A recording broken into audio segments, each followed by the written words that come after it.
Robin Sachdev हमारे साथ जुड़ चुके हैं, जाने माने जानकार हैं विदेश मामलों के। गुड इवनिंग सचदेव सर, बहुत बहुत स्वागत है आपका। हमारे साथ हैं brigadier retired Sandeep Thapar sir, जाने माने डिफेंस एक्सपर्ट हैं आप। Brigadier Thapar sir, good evening sir, बहुत बहुत स्वागत है आपका। रॉबिन सचदेव सर, चर्चा की शुरुआत आपसे ही। और अनप्रेसिडेंटेड 1971 में जो रिपोर्ट्स में पढ़ पा रहा हूं, ये तब हुआ था जब देश के नागरिकों के लिए मॉक ड्रिल्स का अनाउंसमेंट किया गया था। ये जो हमने आज किया है, इसके मायने क्या है सर? थोड़ा सा सॉरी, आपको डोमेस्टिक में उलझा रहा हूं, लेकिन फिर इंटरनेशनल भी चलूंगा, लेकिन इसके मायने थोड़ा सा समझाएं। इसके मायने जैसे आपने, थैंक यू, प्लेजर आपके साथ ऑलवेज। इसके मायने दो हैं। एक शब्द होता है ऑप्टो पॉलिटिक्स। इसमें कुछ ऑप्टिक्स भी है और इसमें कुछ जियो पॉलिटिक्स भी है, जो असलियत है। तो मायने दो हैं। अव्वल तो रियलिटी में अपने को तैयार करना कि कल को अगर कुछ संघर्ष हो जाता है तो हम कैसे डील करेंगे।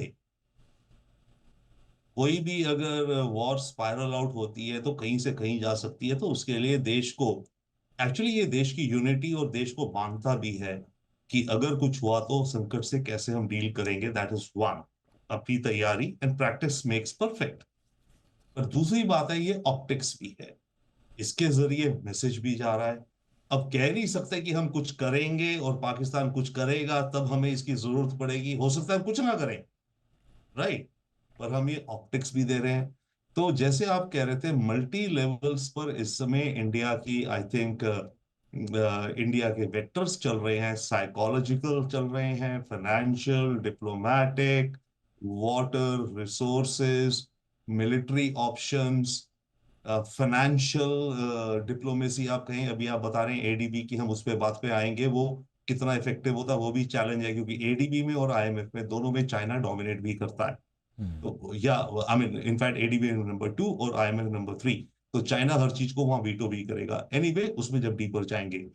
पर बात यह है कि government and there is a boycott Pakistan call going all around the globe. जो हम अव्वल ट्रेड बॉयकॉट कर रहे हैं इनका, जो हमने बैन लगाए हैं, ये तो बॉयकॉट पाकिस्तान हुआ ना। तो ये बॉयकॉट पाकिस्तान मल्टीपल लेवल्स में हमारे डायस्पोराज में सरकारों को मैसेजिंग जा रहे हैं। तो आई थिंक इस समय एक बहुत ही वेल थॉट आउट तो कहेंगे ही, ऑफ कोर्स, पूरा स्ट्रेटेजिक प्लानिंग चल रही है। क्या करना है, क्या हो सकता है। ये गेमिंग भी चल रही है ना। हम कुछ करेंगे तो पाकिस्तान भी तो कुछ करेगा। तो हम उस पे अभी आएंगे when you get into that, कि जब हम कुछ करेंगे तो पाकिस्तान क्या करेगा और हमारी डिप्लोमेसी क्या शायद हो रही है या होनी एब्सोल्युटली सर, चाहिए, उस पे विल कम। एब्सोल्युटली सर, बिल्कुल आएंगे। दो बहुत अहम ये डेवलपमेंट्स हैं।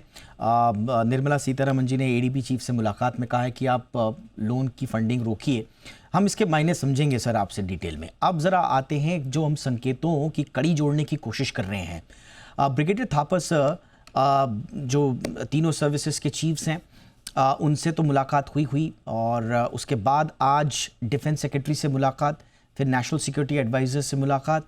इनके मायने क्या है सर? ये आई मीन वैसे तो हमने पहले ही कह दिया है कि सेना तय करेगी कब करना है, कितना करना है, किस स्वरूप का करना है, बट ये जो मुलाकातों का सिलसिला है, इसके बिटवीन द लाइन एनालिसिस क्या है सर? हम किस तरफ जा रहे हैं? देखिए, रॉबिन सर ने बहुत अच्छे तरीके से पूरा मैक्रो लेवल पे उसको समराइज कर दिया है, और बहुत अच्छा समराइज किया उन्होंने। तो ये मैं समझता हूँ, ये एक पार्ट ऑफ प्लानिंग है, एक साइकोलॉजिकल मैसेजिंग है, एक कंटिजेंसीज की। देखिए, जब ये हुआ था उसके 2 दिन बाद प्रधानमंत्री जी तीनों चीफ कैबिनेट कमेटी सिक्योरिटी मिले थे। मेरे हिसाब से उन्होंने तीनों चीफ्स को, मिनिस्ट्री ऑफ डिफेंस को बोला होगा कि ये मेरा लिमिटेड एम है या ये मेरा एम है। क्योंकि देखिए, आपने वोट किया, आपने सोचा कि मैसेज मिल गया पाकिस्तान को कि अभी कुछ करोगे तो हम तुम्हें, लेकिन वो शायद इतना हर्ट नहीं किया पाकिस्तान को कि उन्होंने ये 5-6 साल बाद फिर कर दिया है। तो इस बार मेरे विचार से, और पूरा देश उनका प्रधानमंत्री जी के साथ है, कि एक ऐसा मैसेज कन्वे करना है कि आगे की साथ पुश्तें भी पाकिस्तान की अगर सोचें कि ऐसी कोई कार्रवाई करनी है, तो वो 5 बार सोचें कि भाई ये हिंदुस्तान कर सकता है, पिछली बार हमें तबाह कर दिया, तो ये नहीं करना चाहिए। तो जब पहली बार तीनों चीफ मिले तो प्रधानमंत्री जी ने कन्वे कर दिया होगा उनको। अभी आपकी सीसीएस बैठी, पाकिस्तान में भी बैठी होगी उनकी, हम्म। उन्होंने भी सारे ऑप्शंस देखे होंगे कि हिंदुस्तान क्या कर सकता है और उनके काउंटर वो क्या है, क्योंकि वो कोई छोटी मोटी आर्मी तो है नहीं, वो भी खासी बड़ी आर्मी है, उन्होंने अपनी प्लानिंग करनी है, तो उन्होंने भी। तो ये जो मुझे लग रहा है, ये कभी एयर चीफ को बुलाना, कभी नेवल चीफ को बुलाना, कभी आर्मी चीफ को बुलाना, ये एक साइकोलॉजिकल भी है, टू कीप द एनिमी गेसिंग कि हम कैसे क्या कर रहे हैं, नेवी कर रहे हैं, एयरफोर्स से कर रहे हैं, आर्मी से कर रहे हैं। हम्म। दूसरा, हो सकता है ये चीफ जो प्लान्स दी गई हैं, इन्होंने बनाई हैं, वो डिस्कस करने जा रहे हो, उसमें कुछ प्रधानमंत्री जी कुछ चेंज बताएं या कुछ उसको फिनिश करने को बोले, तो ये चलता रहेगा थोड़े टाइम में। साथ में पाकिस्तान भी देख रहा है, ये एक तरीके से एक रूज भी हो सकती है। हो सकता है आज रात को कार्रवाई हो जाए या कल हो जाए, पाकिस्तान सोचता रहे कि अभी तो इनकी तैयारी चल रही है। हम्म। तो ये सब बड़ा एक पूरा परसेप्शन मैनेजमेंट का, साइकोलॉजिकल वॉरफेयर का वो चल रहा है, उनको कीप द एनिमी गेसिंग। हम्म। और जब हम अब श्योर हो जाएंगे कि हमारा वी आर रेडी। एब्सोल्युटली। देखिए, पीस टाइम में आप तैयार तो हर चीज के लिए होते हैं, लेकिन कुछ चीजें होती हैं, जैसे आपने पढ़ा होगा ऑर्डिनेंस फैक्ट्रीज में कल पास वो उनकी छुट्टी कैंसिल हो गई है, छुट्टी ऑर्डिनेंस कैंसिल हो गई। फैक्ट्री का हम्म। प्रोडक्शन डबल कर रहे हैं, एम्यूनिशन आपका इक्विपमेंट के ऊपर आप तवज्जो देते हैं कि प्रोड्यूस करने के, अगर लड़ाई होती है तो हमें कमी नहीं होनी चाहिए किसी चीज की। तो वो सब कार्रवाई चल रही है। ये जो आज रिहर्सल्स और मॉक ड्रिल्स का है, ये भी एक एक्चुअलिटी भी है कि कल को अगर लड़ाई हाथ से निकल जाए, बढ़ जाए, तो हम्म। हमारे सिविलियंस भी और हमारे सिटीजन्स भी तैयार होने चाहिए। साथ में एक मैसेजिंग भी है कि आप अगर पंजाब या राजस्थान में कहीं करते हैं, तो हम तैयार हैं, हमको पता है तुम शायद कर सकते हो। तो ये सब एक तरीके से बड़ा कॉम्प्लेक्स सा है। क्या होगा, कब होगा, ये तो सिर्फ जो कर रहे हैं वही बता सकते हैं। हम तो सिर्फ मैं तो गैस भी नहीं करना चाहूंगा, मेरी उतनी काबिलियत नहीं है।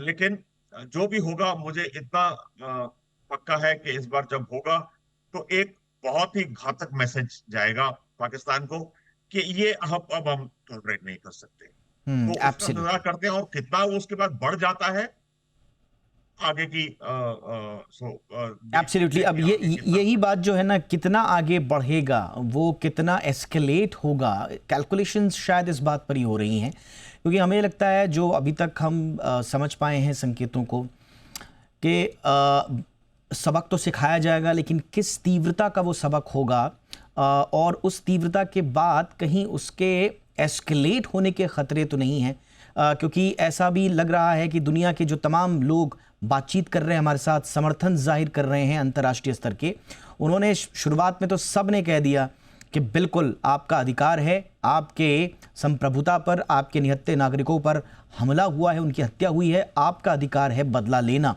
लेकिन आप ज़रूर लीजिए, लेकिन परिस्थिति ऐसी ना आ जाए कि बात हाथ से निकल जाए। जो ब्रिगेडियर थापर ने कही, बात हाथ से निकल जाने के बाद के शायद जो चीज़ें हैं उन्हीं में समय लग रहा है, बट हमारी जो लीडरशिप है स्वाभाविक रूप से बहुत अच्छे से काम कर रही होगी। और आपने सही कहा सर, हमको भी बहुत ज़्यादा गैसेज नहीं करने हैं, क्योंकि हमें विश्वास है कि जो भी काम किया जाएगा वो अच्छे से मुकम्मल तौर पर किया जाएगा। सबक इस बार ज़रूर सिखाया जाएगा। Coming back to diplomatic actions, water strike and all, Robin Sachdev sir, आज जो एडीबी, जरा आप बताइए सर कि जो एफएटीएफ में हम घेराबंदी करने की कोशिश कर रहे हैं, आज मैं देख रहा हूं कि ये मुलाकात निर्मला सीतारमण जी की, पहले ये कहा जा रहा था कि शायद नहीं करेंगी उनसे मुलाकात, क्योंकि इधर इतना बड़ा अटैक हो गया तो शायद वो अपने मुलाकात नहीं करेंगी, लेकिन इस बार स्पेशली गई, फिर मुलाकात हुई है और स्पेशली मेंशन किया है कि आप लोन्स को रोकिए, क्योंकि अल्टीमेटली ये लोन्स जो आप पाकिस्तान को देते हैं उसका ये दुरुपयोग भारत के खिलाफ ही करता है। क्या प्रॉब्लम है आगे, और एफएटीएफ में जाने को कॉर्नर करने के लिए इसको कदम के रूप में देखा जा रहा है, आप इसको कैसे देख रहे हैं सर? Thank you. मैं उसमें आता हूं, पर उससे पहले मैं आता हूं आपका जो बिगर क्वेश्चन अभी चल रहा था, जो ब्रिगेडियर थापर सर ने हाईलाइट किया और आपने क्रिस्टलाइज किया, कि जो वॉर गेमिंग या सिनेरियो बिल्डिंग चल रही है, शायद वो इस समय ये चल रही है, हम क्या करेंगे और फिर वो क्या करेगा, उसने जो करा उसका जवाब हम कैसे देंगे, हम जो करेंगे वो कैसे करेगा, राइट। अब इसमें आ जाइए कोर ऑफ डिप्लोमेसी, मेरे विचार से जो इस समय चल रहा है, होगा या होना चाहिए। वन, हम अमेरिका देखिए, इस सबसे अहम इन्फ्लुएंस अमेरिका का असलियत है।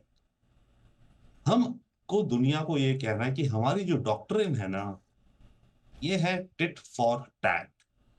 और ये शब्द मैं केयरफुली चयन करके कह रहा हूं। हमारी डॉक्ट्रिन है टिट फॉर टैट। कोई हमें मारेगा तो हम उसका जवाब देंगे। और ये लैंग्वेज, ये वर्ड्स ट्रम्प और उसकी मागा और जेडी वैंस एंड सेक्रेटरी अच्छे समझते हैं कि भाई तुम्हें एक हिट मिली है तो तुम्हें तो रिटर्न मारना है। वो इसको अंडरस्टैंड जल्दी करेंगे। तो हमारी डॉक्ट्रिन है tit for tat, that is one. अब सेकंड बात, हमें अमेरिका को ये बतानी, समझानी, परसुएड करना, प्रेशर करना ये है कि हम तो करेंगे कुछ। अब क्या करेंगे, I mean we don't know, आप और हम, बट सरकार बोलेगी हम कुछ करेंगे। हम अमेरिका से ये चाहते हैं कि आप अपना पूरा प्रेशर लगाओ पाकिस्तान के ऊपर, कि पाकिस्तान जो रिस्पॉन्स करे वो बड़ा रिस्पॉन्स ना हो। हम समझते ये भी हैं कि पाकिस्तान जो रिस्पॉन्ड करेगा उसको अपनी इज्जत भी बचानी है अपने देश में। वो कुछ मिसाइल मारे, वापस जंगल में मार दे, ड्रामा कर दे, ये वो मैंने ये करा, पर पाकिस्तान कोई बड़ा रिस्पॉन्स ना करे। क्योंकि अगर पाकिस्तान ने कोई बड़ा करा तो फिर तो हम और बड़ा करेंगे और फिर तो ऑल ओवर युद्ध हो जाएगा। और ऐसा युद्ध होगा तो न्यूक्लियर वेपन जो पाकिस्तान पे है, आतंकियों पे चले जाएंगे, इत्यादि इत्यादि और चीजों पे हम आते हैं, क्या नुकसान होगा बड़ी वॉर का। तो इस समय हमें अमेरिका को, मेरे ख्याल से चल रहा होगा, अमेरिका को और सऊदी अरब और एमिरेट्स, इन दोनों को ये मैसेज देना चाहिए, होंगे हम मेरे विचार से, कि आप पाकिस्तान की सरकार और लीडरशिप एलिट को प्रेशर डालो कि ओके, जो भी हुआ सो हुआ, तुम्हारी गलती थी, तुम मानो या ना मानो, इंडिया तो टिट फॉर टैट करेगा, पर अब जो इंडिया करेगा उसका तुम जवाब बड़ा मत देना। अगर तुमने बड़ा जवाब दिया फिर तो कयामत या जो भी कुछ आ जाएगी और जो ऑल आउट वॉर हो जाएगी, काइंड ऑफ थिंग। तो अव्वल हमें ये करना है। इसके चलते अगर हमारे ये पार्टनर्स पाकिस्तान को सप्रेस कर सके, हो सकता है इस समय जैसे भी बात हो रही है ना, थापर सर बता रहे हैं कि मीटिंग्स चल रही हैं हमारी, डोमेस्टिक प्रिपरेशन की, ऑर्डिनेंस फैक्ट्रीज की। बाय द वे मेरे फादर ऑर्डिनेंस फैक्ट्री में थे, तो बड़ा अच्छा लगा सर नाम सुन के ऑर्डिनेंस फैक्ट्री का। He was a scientist. तो ये सब हमारी भी सप्लाई चेन प्लानिंग चल रही होगी, कितनी इन्वेंटोरी है, कितना सामान तैयार किया जाए। सो ये रहा टिट फॉर टैट का। हमें अमेरिका और डिप्लोमेसी में एक और चीज इनको समझानी है, और जो असलियत है, ये जो इंडिया पे हुआ है, ये एक केवल आतंकी या यस आतंकी और किलिंग और हेट या जो भी कहीं नहीं है, ये इंडिया पे इकोनॉमिक हिट है। और ये जो इंडिया के ऊपर इकोनॉमिक हिट है, इसका नुकसान अमेरिका को होगा। कैसे? ट्रंप टैरिफ्स के चक्कर में ट्रंप ने बोला हुआ है अमेरिकन कंपनीज को, जल्दी और इमीडिएट चाइना से निकलो। कितनी निकलती हैं, कब निकलती हैं देखते हैं, बट निकलो। तो जल्दी निकल रही हैं। वो दूसरी डेस्टिनेशन देख रही है, वही तरह मलेशिया, इंडोनेशिया, श्रीलंका, जो भी कुछ, उनमें से कुछ कंपनीज इंडिया भी देख रही हैं जल्दी। अब इस समय अगर इंडिया में ये वॉर लाइक माहौल होगा तो वो इंडिया को तो डेस्टिनेशन शायद नहीं सोचेंगी ना। उनके जो बोर्ड रूम्स है न्यूयॉर्क में या बॉस्टन में या वॉरेन बफे के जो भी, वो कहेंगे नहीं अभी रुक जाओ, वॉर रिस्क है, तो बेटर है इंडोनेशिया में लगाओ ये प्लांट। ओके। या फिर अमेरिकन कंपनीज को चाइना से रीलोकेट करने में दिक्कत होगी, तो फायदा किसको होगा? चाइना को फायदा होगा ना। नुकसान किसको होगा? अमेरिका को होगा ना। जो ट्रंप का ऑब्जेक्टिव है कि चाइना से अमेरिकन कंपनीज को निकालो, उन्हें दूसरे अच्छी डेस्टिनेशंस में भेजो, यानी कि may be countries like India. अब अगर वो नहीं हो पाएगा तो चाइना, ट्रंप की ड्रीम्स स्कीम में चाइना उसमें अड़चने डाल रहा है ना। हमें अमेरिकी सरकार को ये भी समझाना है कि ये इकोनॉमिक हिट है हम पे, और हम पे ही नहीं आपके ऊपर। देखिए कोई भी आपके साथ चलेगा, ये दोस्ती है, पर उसको आपको कुछ रैशनल भी देने होंगे ना। तो ये मेरे ख्याल ये से आपने बहुत इंपॉर्टेंट बात बोली भाई। पूरी दुनिया में ये जो आर्थिक उथल पुथल का दौर हमने बीते 2-3 साल में देखा है, इसमें अगर कोई बाजार ले देकर बचा हुआ है तो वो भारत है। और बाजार ऐसा नहीं, एक पोटेंशियल, एक एस्पायरिंग बाजार भारत बचा हुआ है। Stable democratic, absolutely stable market. और जिस इसमें आप वॉर वॉर के वो कर दो कि ये देश तो वॉर क्लाउड्स में है, तो ऑब्वियसली आपके investors or any rational at least will not come immediately. हो सकता है Absolutely. 3 महीने बाद 6 महीने बाद आ जाएंगे, राइट? बट इस समय तो अगर जिनको अभी डिसीजन लेना है अगले 1 महीने में कि मैं चाइना से निकल के कहाँ जाऊं, तो वो इंडिया को तो छोड़ देंगे ना। हम्म। लेकिन सरप्राइजिंग हमने देखा है कि सारे एफआईआई जो है वो लौट रहे हैं भारत की तरफ, और बीते कुछ दिनों में तो FIIs हमने are separate. See, FIIs is different, right? FIIs is money moving left, right through, your networks.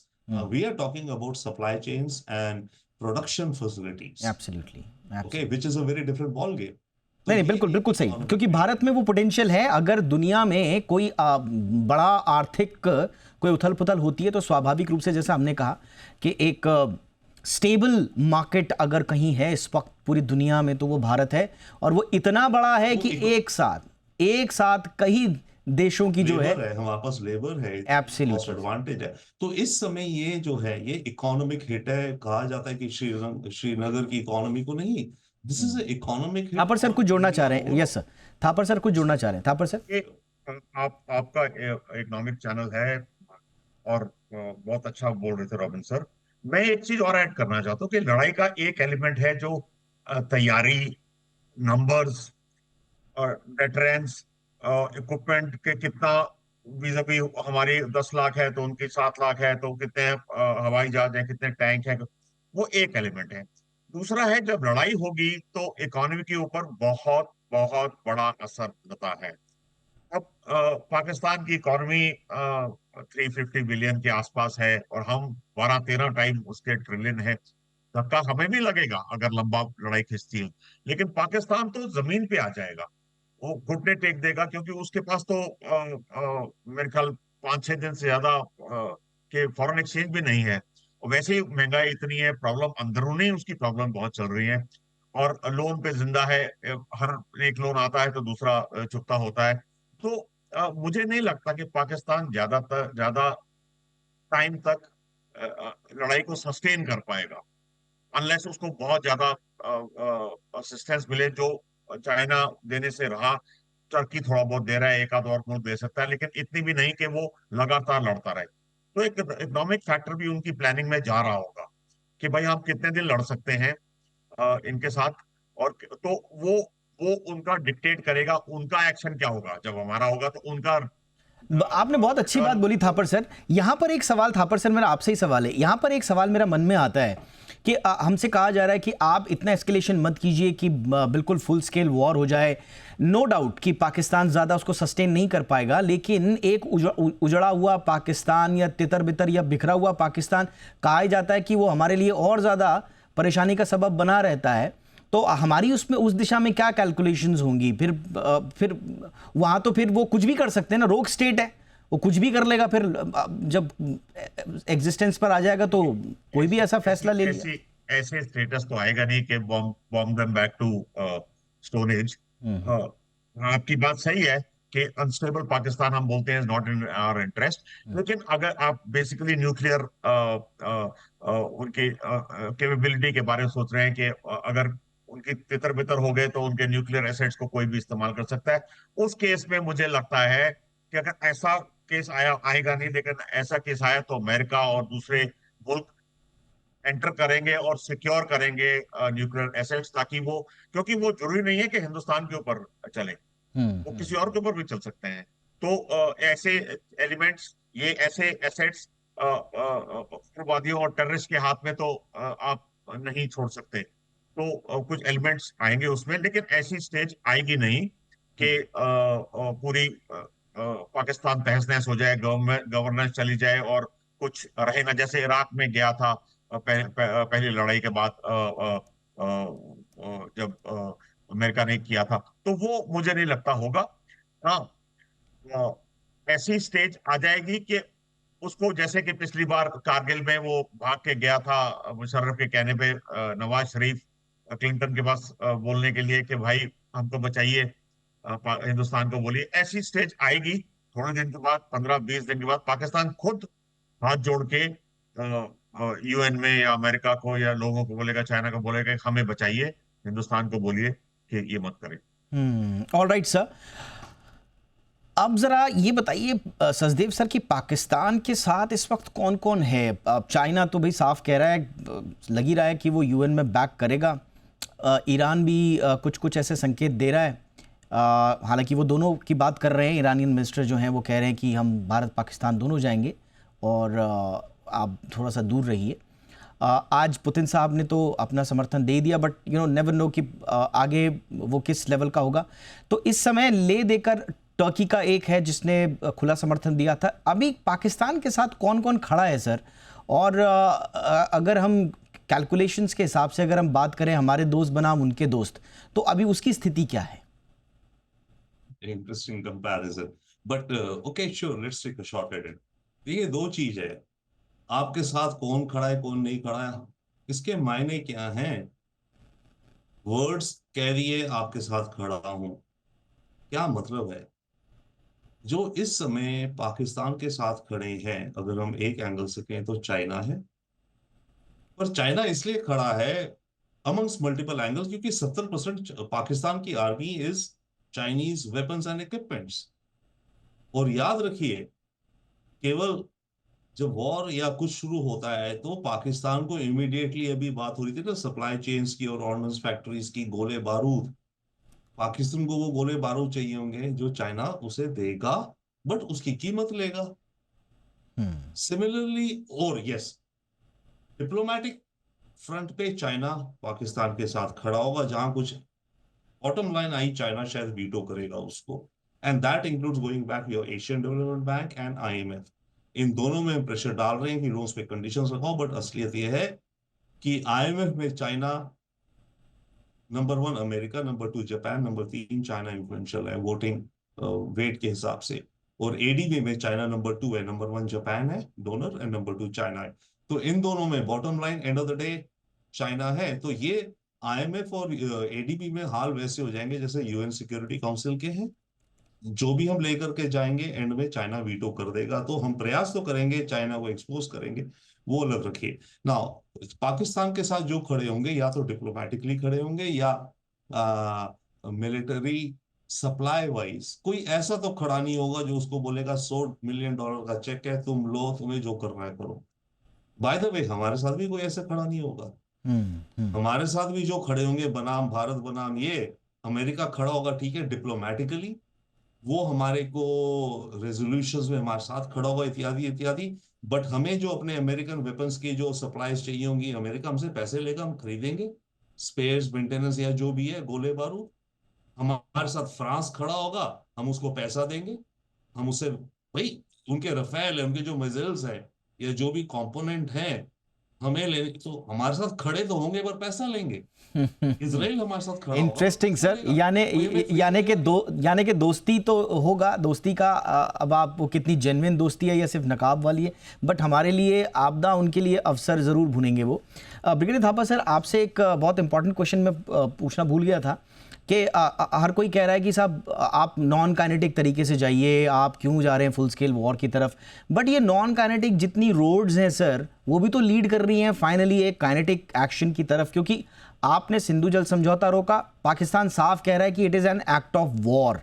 आप पानी रोक रहे हो, वो बोल रहे हैं हम अपने संगीनों को पैना करेंगे, आप पानी रोकते रहो, जितना ज़्यादा हम पे मुसीबत आएगी हम फिर वही रिटेलिएट करेंगे।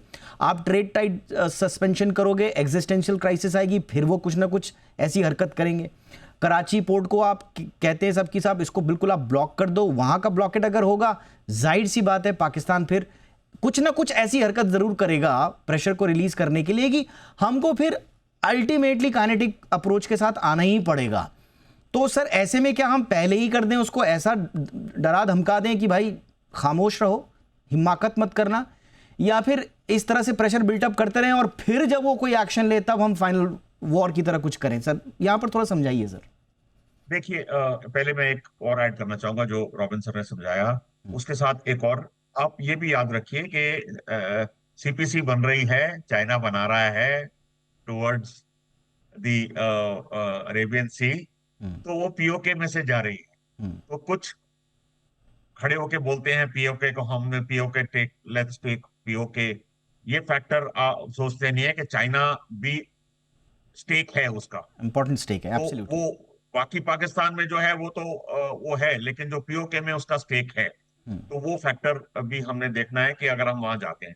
अभी आप आए कानेटिक, और देखिए गवर्नमेंट चल रही है एक whole of the government approach, जिसमें political, diplomatic, economic, kinetic, non और नॉन, मैं तो कहता हूं कि इवन आप उनके सिस्टम्स को अटैक कीजिए।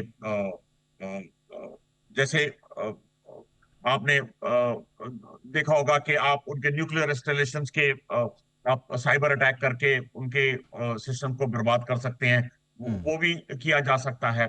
लेकिन सारे इनके साथ एक काइनेटिक ऑप्शन भी रखा है हिंदुस्तान में। बाकी तो आपने जैसे सही बोला, इकोनॉमिक भी शुरू हो गया है, पानी भी बंद कर दिया है, और भी रिश्ते भी बंद कर दिए हैं, डिप्लोमेसी भी चल रही है, काइनेटिक भी चलेगा, और भी कई नॉन काइनेटिक है जो हमको पता नहीं। करेक्ट। हो सकता है वो भी चल रहे हो, थोड़े दिन बाद रिवील हो कि ऐसे ऐसे हमने उनकी बैंकिंग को अटैक किया, या उनके बिजली के सिस्टम्स को साइबर अटैक करके तबाह कर दिया, प्रॉब्लम कर दी। तो ये भी होल ऑफ गवर्नमेंट अप्रोच चल रहा है।